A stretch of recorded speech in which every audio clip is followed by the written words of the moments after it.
Hello,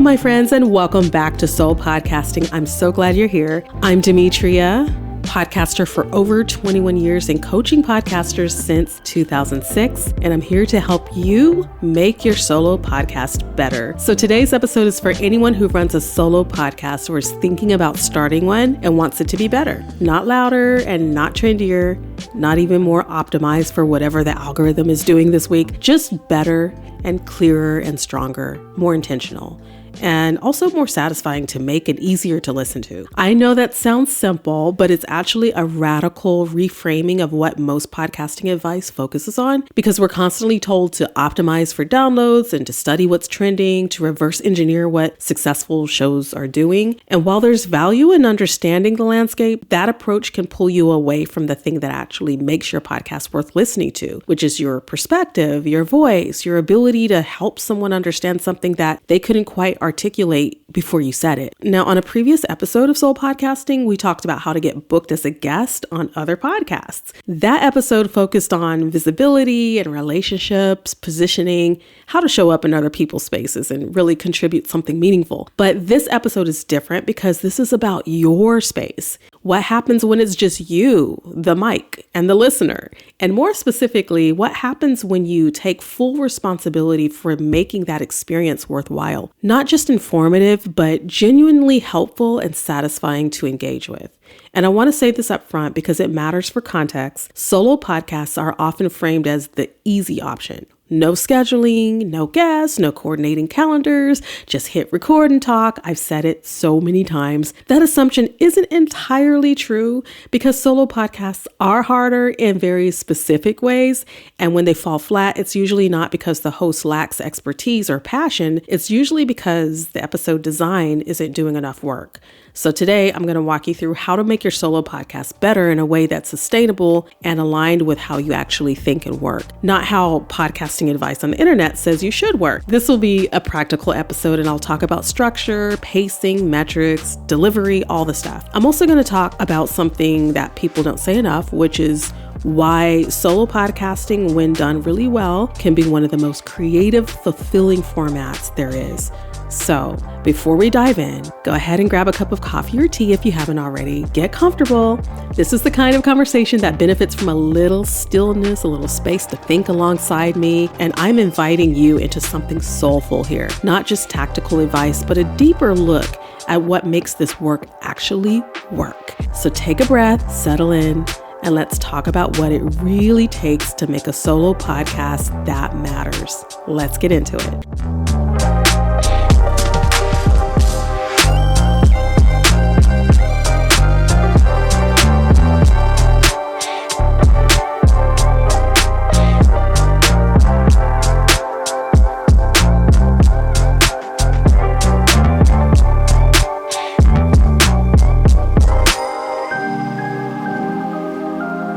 All right, my friend, let's start with the reality. Solo podcasts are cognitively demanding. When you're hosting an interview, you have natural pacing built in. There's this back and forth, there's curiosity, a little conversational rhythm that carries that episode forward, even when things wander slightly. But in a solo episode, there's no external energy source. You are responsible for the topic, the structure, the pacing, the clarity, the emotional tone, the listener's attention, all of that. That doesn't make solo podcasts bad. It just makes them intentional formats. Like I'm doing a solo episode right now. And here's where many solo podcasts tend to struggle because the host assumes expertise alone is enough. They hit record and start talking and trust that knowledge will carry the episode. But knowledge without structure overwhelms your listeners. I've listened to countless solo episodes where the host clearly knows their subject deeply and they are passionate, they are experienced, they have valuable insights. But 10 minutes in, I've lost the thread, not because the information isn't good, but because it's not organized in a way that my brain can hold on to it. There's no through line, no sense of where we're going or why this point matters in relation to the last one. This isn't a failure of expertise, it's just design. And the frustrating part is that the host often doesn't realize it's happening because they're so close to that material. They can see the connections between ideas because they've been thinking about this topic for probably months or years, but the listener is encountering these ideas for the first time in real time without the benefit of all that background context. Listeners don't press play because they want access to everything that you know. They press play because they want to help understand one thing better, and that's the shift. A better solo podcast doesn't mean more information. It just means better design. This is why in one of my past episodes, I really enjoyed talking with Jackie Pellegrin, where we talked about designing your podcast with soul in the age of AI. She is an instructional designer, and we talked about the importance of design. And so this is all part of what we do as podcasters, is we're not just creating content for the sake of content, but we are thinking of how to structure our shows in a way we're designing those episodes to reach our audience in a meaningful way. It means being willing to leave out the fascinating tangent that doesn't serve the main point. It means resisting the urge to cover everything and instead committing to covering just one thing really well. Now, solo podcasts can be hard, but also very enjoyable. I want to pause here and add an important layer because this matters to how I approach solo podcasting and maybe how you do it too. Even though solo podcasts can be harder, I actually enjoy them in a different way than interviews. I love interviews for the conversations. I love the exchange of ideas. I love hearing how other people think and letting that spark new insight in me. But solo podcasting gives me something interviews don't. And it gives me space to think, space to reflect, follow a thread all the way through without interruption. I'm reflective by nature. I'm journalistic by nature, and I like observing patterns, kind of synthesizing information, and then explaining it clearly. My background in communications helps me to feel really close to my content, and I understand the importance of communication and translating my content to my audience. Solo podcasting allows me to do that. It's not about performing, and it's also not about filling silence.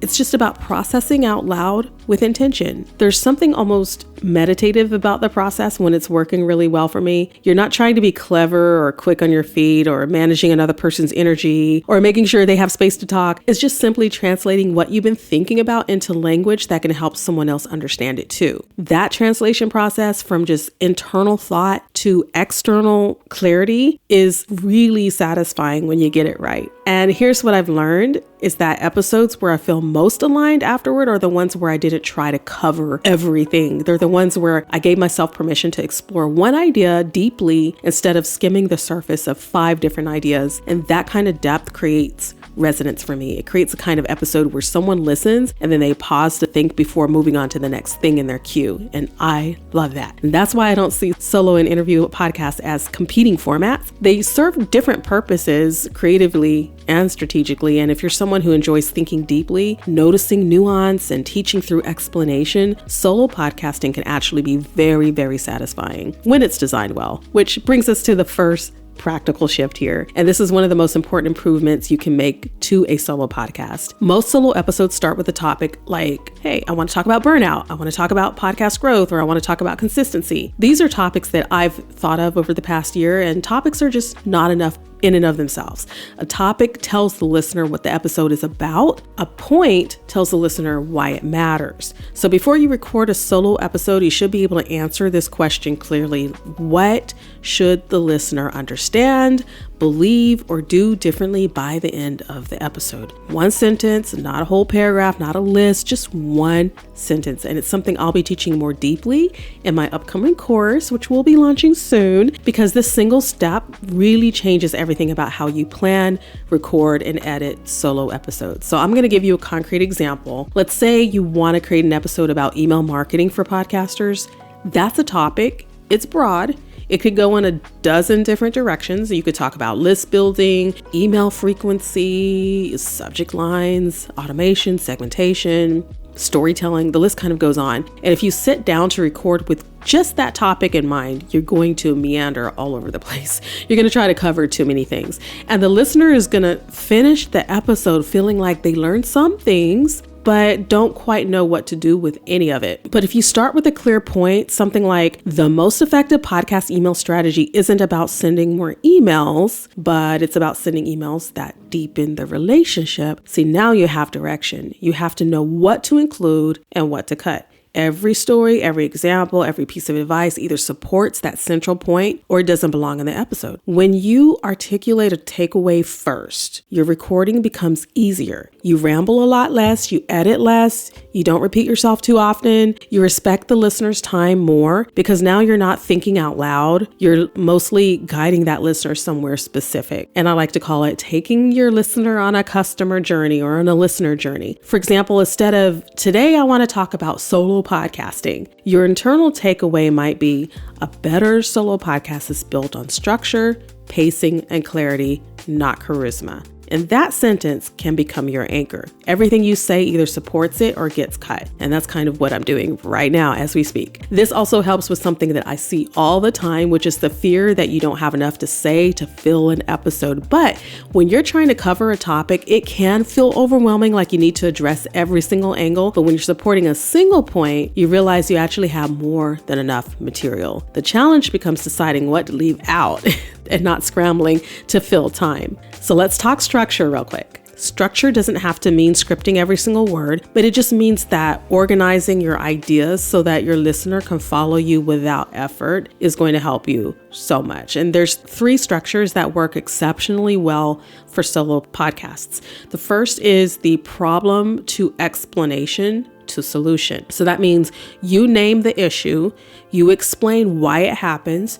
you offer a clear way forward. The second one is where you take context and then you have insight and then application. So you set the stage, you share what you've learned, you show how to use it. And thirdly, you pose a meaningful question, you answer it thoughtfully, and you tell the listener what to do next. So pick one of those structures per episode, maybe not all 3 of them, but just one, that structure to reduce cognitive load for you and the listener. It makes editing so much easier because you can hear when you're drifting off course. So whether you want to go problem to explanation to solution, or whether you want to use context to insight to application, or if you want to have a question answer and next step kind of situation, figure out what your structure will be and let that sort of take the shape and the format of your episode. Now we're going to get into pacing, because this is where many good solo podcasts lose listeners. It's not about how fast you can talk or how quickly you can move your ideas. You can also speak really slowly and still overwhelm a listener if you stack too many concepts together without a pause. And you could speak quickly and still give listeners time to absorb what you're saying if you're intentional about how you transition between those ideas. So think about pacing as the rhythm of understanding. Every new idea requires a moment of mental processing. So if you introduce concept A and then immediately move to concept B before the listener has had time to integrate concept A, you might have created cognitive overload. So the listener might still be following your words, but they're no longer following your meaning. So here's a few practical pacing strategies that I currently use, and I'm still learning this stuff, you guys. This is not where I'm perfect. It's where I'm learning and practicing every week that I get behind the mic. The first thing I do is I try to chunk my ideas intentionally, one idea at a time. I'm really working on that right now. So you'll see me kind of slowing down at times and speeding up at times with my pacing and trying to keep similar ideas chunked together so that I don't ramble too much. So one idea at a time, finish that idea,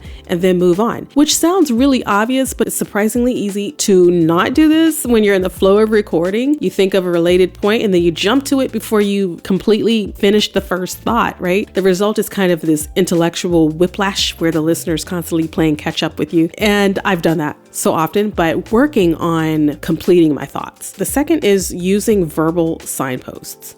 You know how when you see a sign on the road and you know what's coming up. So you might say things like, here's the important part, or this is where people get stuck, or let's pause here for a second. Those kinds of phrases do more than just mark transitions. They signal to the listener's brain that something noteworthy is coming up, which really increases their attention, which is what you want. And it's the difference between walking through a museum at a steady pace and then having someone tap you on the shoulder and say, hey, you're going to want to look closely at this one. So use those verbal signposts. Thirdly, edit for clarity and not perfection. This is advice for after you've recorded and now it's time to edit. Remove repetition that doesn't add value. And now just remember that there's a difference between strategic repetition, when you're reinforcing a key point by coming back to it from a different angle, or accidental repetition, where you're basically saying the same thing 3 times because you weren't sure you said it clearly the first time. That first kind of repetition strengthens your episode. The second one dilutes it. So a simple editing trick I do is listening to my episode at 1.25x speed.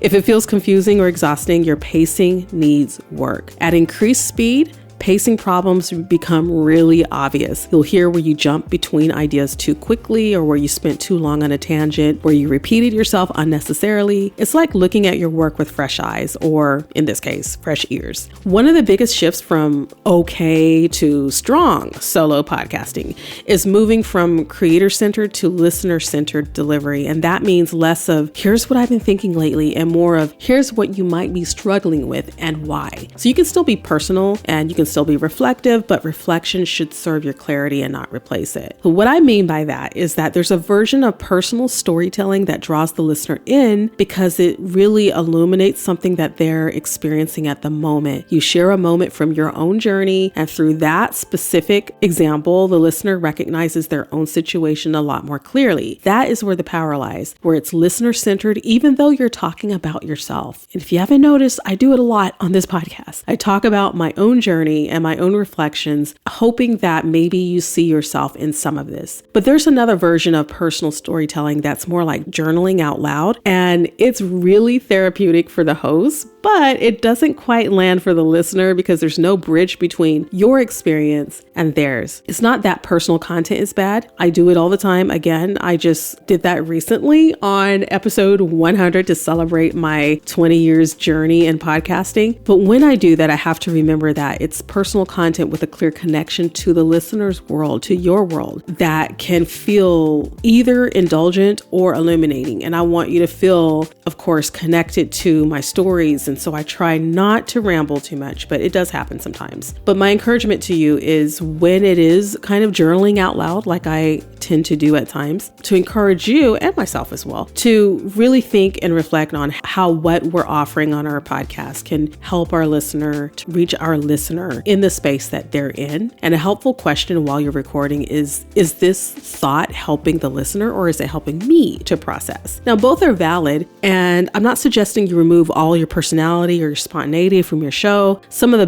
best podcasting happens in those unscripted moments where you're really working through an idea in real time. And I think that's beautiful. But there's a difference between thinking alongside your listener and thinking at your listener. So another way to stay listener-centered is to anticipate questions. As you're recording, pause and ask yourself, what might someone be wondering right now? Like, what might they be skeptical about? What might they need clarified before they can move forward with this idea? And when you address those unspoken questions, you might create a sense of being understood. The listener feels like you're talking with them and not at them. So we're going to talk about something practical that many podcasters overlook. And when you publish, and that's your publishing time, and we did talk about it on the last episode, many solo podcasters end their episode abruptly. The content is getting good and then it just stops. It's like having a meaningful conversation with someone and then suddenly they stand up and walk away in the middle of their thought. And the listener is left wondering if they missed something, or even worse, that they're feeling like the time they just invested didn't land anywhere. And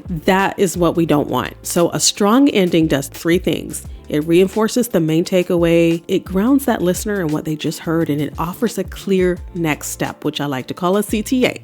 So let's break that down. You want to reinforce the main takeaway. It doesn't mean repeating everything you just said. It means distilling that episode down to its essence. If someone could only remember one thing from the episode, what should it be? And maybe end with that. Grounding your listener means giving them a moment to integrate what they've learned before moving on to their next thing in the day. It's like the difference between serving someone a meal and immediately whisking their plate away versus giving them a moment to appreciate what they just experienced. And then the next step can be reflection or action or continued learning. It doesn't have to be complicated. Maybe it's just think about which of these structures will work best for your next episode, or maybe it's try recording with a clear takeaway in mind. And it doesn't have to be complicated. It just has to be intentional. Maybe it's something like, if this resonated with you, here's where you can learn more. or something like that. And the key is that your listener should finish the episode knowing what to do with what they just learned. Not in a pushy, you got to do this now kind of way, but in a generous, here's how you might use this information kind of way. That's what transforms a good episode into a useful one. So to recap, and I'm going to take my own advice here and we're going to recap. A better solo podcast isn't about talking more. It's about designing the episode to support the listener. It's about clear takeaways,